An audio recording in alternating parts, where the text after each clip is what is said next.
क्या जीव कल्पित है? किसकी कल्पना से जीव कल्पित है? मन बुद्धि तो जड़ है, तो क्या वे कल्पना कर सकते हैं? जिसे हम जीव कहते हैं निश्चित रूप से ये कल्पित है। जिसे हम मन बुद्धि कहते हैं ये भी कल्पित है।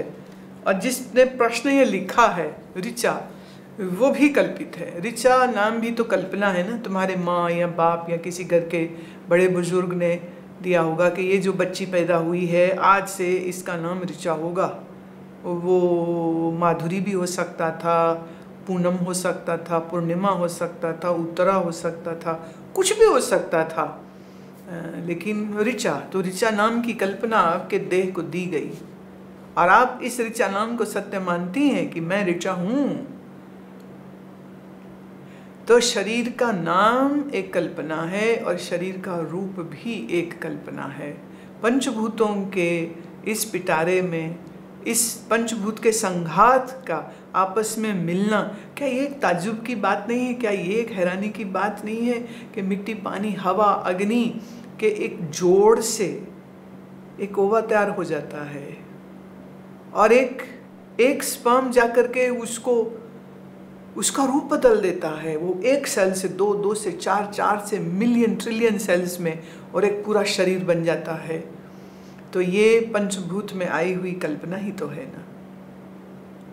ये मेज, ये कुर्सी, ये माइक, ये कैमरा, ये दीवार, ये सुनने वाले मेरे, क्या वास्तव में है कि यह भी एक कल्पना है? इसी को कहा ब्रह्म सत्यम जगत मिथ्या जीवो ब्रह्मैव नापरः। आदि शंकराचार्य भगवान अपने इस अकाट्य सत्य को हमारे लिए प्रदर्शित करते। जिसको तुम मैं कहते हो वो कल्पना, जिसको तुम तू कहते हो वो कल्पना, जिसे तुम अपना मकान कहते हो वह कल्पना, जिस आँख, कान, नाक, मुंह वाले शरीर को मैं मान रहे हो, ये कहीं काहे से बना है? ये अन्न से, जल से बना है। यूं अन्न जल देखोगे तो उसमें मैंपन नहीं लग रहा, पर वही अन्न जल तुम्हारे इस शरीर के अंदर गया तो यही अन्न जल मैं हो जाता है। आप इसको मैं मानने लग जाते हो, तो ये भी तो एक कल्पना है। तुम्हारा प्रश्न है कि ये जीव किसकी कल्पना है? मैं कहूँगी ये तुम्हारी ही कल्पना है। ईश्वर है ये भी तुम ही जानते हो, जीव है ये भी तुम ही जानते हो। तुम जिसको जान रहे हो वह मिथ्या, पर वह जो मिथ्या है उस मिथ्या का आधार अधिष्ठान चैतन्य है। और जिस मन में ये कल्पना हो रही है उस मन का आधार भी चेतन ही है। विचार सागर में बहुत सुंदर आता है, जहाँ होई चेतन आधारा तहाँ न दृष्टा हो वही न्यारा। जहाँ नाम रूप का आधार चैतन्य होगा तो उसका देखने वाला दृष्टा भी चैतन्य ही होगा। और चैतन्य 2, 3, 4 नहीं होते हैं, चैतन्य एक ही है। एक भी कहना गलत है, अद्वितीय हम कह सकते हैं। एक ही चैतन्य सत्ता पर जीव पने की, ईश्वर पने की कल्पना हो रही है। और कल्पना कल्पना है, कल्पना यथार्थ नहीं होती है, कल्पना सत्य नहीं होती है। और जो सत्य है वो कभी भी कल्पना नहीं होता है। न सतो विद्यते भावो न भावो विद्यते सतः। भगवद गीता का ये श्लोक इतना खूबसूरत है। मेरा आग्रह है कि तुम इस श्लोक के ऊपर, मैं बहुत लंबी चौड़ी बात जो कर चुकी हूँ, आप उसको जरूर श्रवण करें। 6ठा अध्याय बहुत अच्छे से उसको देखें। जिसको तुम सत्य मान रहे हो, क्या वो सत्य है? और जो सत्य है वो कभी असत्य नहीं हो सकता है, जो असत्य है वो कभी सत्य नहीं हो सकता है। तो तुम सत्य स्वरूप हो, ये तुम्हारी वास्तविकता है, तुम कभी असत्य नहीं हो सकते। और जो असत्य है उसको भी बिना सत्य के आधार के जाना कहाँ जा सकता है? तो असत्य को जानने वाला सत्य है और असत्य की साक्षी देने वाला भी सत्य है। तो असत्य भी मुझ सत्य स्वरूप में कल्पित प्रतीत होता है, उसकी अपनी कोई हकीकत है नहीं। जैसे रस्सी में दिख रहे सांप की अपनी कोई हकीकत नहीं, रस्सी है तो इसलिए सांप क्या भ्रम भी है। वो सांप का भ्रम होगा नहीं, हो सकता नहीं अगर रस्सी ना हो तो। ऐसे ही उस चैतन्य ब्रह्म के बगैर संसार के होने का भ्रम भी नहीं हो सकता। तो ये संसार का, देह का, अंतःकरण के होने का जो भ्रम प्रतीत हो रहा है, वह भी उस आधार, अधिष्ठान, नित्य, शुद्ध, बुद्ध, मुक्त, अनादि, अनंत पर ब्रह्म के कारण हो रहा है। पर आपकी दृष्टि उस नाम रूपात्मक जगत पर तो रहती है, लेकिन आधार अधिष्ठान से हट जाती है। जैसे हम कहेंगे अभी आपकी दृष्टि आपके शरीर, आपके मन, आपकी इंद्रियों पर तो रहती है, लेकिन अपने आप से ही हट जाती है। तो जो अपने आप को भूला वो भटक जाता है, जो अपने आप का स्मरण कर लेता है वो हमेशा स्वरूप निष्ठ रहता है। रमन महर्षि का एक ही उपदेश सरल सा रहता था और बड़ा सारगर्भित, और वो एक ही बात कहते थे, जो ढूंढ रहा है वो कौन है, तुम कौन हो।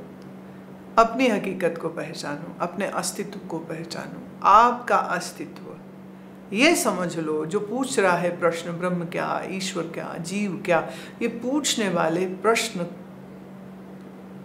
कर्ता के गहराई में जाकर के शोध कर लीजिए, जान लीजिए ये पूछने वाला कौन। Who am I? The core question. Who am I? The core search. Who am I? The day you get the answer of this, you get all answers. So we don't have to go out and seek answers. We just need to dive into our own existence, and with the sword of Viveka, we need to just cut out all the cobwebs of ignorance and darkness, and then see what is already existing.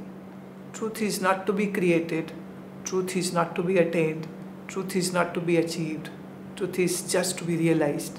Once you realize, you can never ever forget that.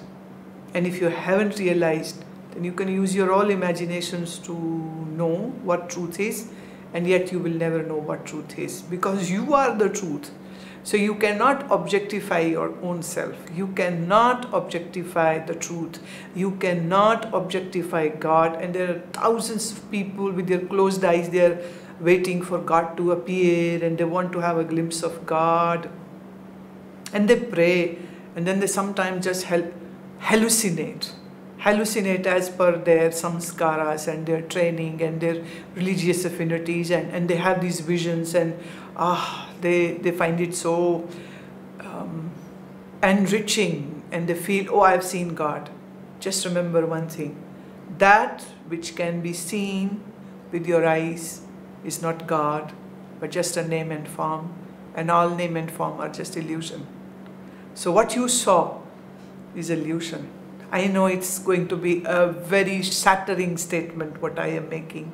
You may see whatsoever and whosoever. I don't have to name it, because you know it, whom you believe in, and you think that God has this name and form. And the day with your closed eyes you see that form with more lights on it, more dazzling, and you think, oh, today I have seen God, and now I am a God-realized person. Vedanta just shatters this kind of experiences by saying the one who sees is God. The one which is seen is the illusion. So whatever is seen or whatever is visible is not God, but the one who is seeing is the God. So you need to understand it's not the God, the kind of definitions which you have in your mind. When I say God, then it just simply means the existence which is ever conscious, is embodiment of bliss, and is omniscient. As simple as that. We love and respect all the great individuals through whom We saw the expression of knowledge, wisdom, and we saw the expression of bliss, whether it is Sri Krishna or Sri Ram or Mahadev or Durga. They are all beautiful expressions. It's like waves of that ocean. And these waves are beautiful and enchanting. Love the waves, but always know this. Every wave is just water. So waves get formed, and then the waves dissolve back into that ocean. The water remains non-changing, and yet it is changing into these various forms, big, small, bubbles, waves, foam, sometimes a very roaring ocean. And mind you, when we go to a beach, we say, I have seen the ocean or sea, but actually what you saw was waves. What you saw was water. And in that water there were these different formations and a huge amount of water which was seen. But did you ever realize that it's nothing but just water, that we see the waves and forget the water? Similarly, we see the name and forms, but we miss the reality, the truth. And the day you can see beyond the name and form, that is the day when you will encounter the truth.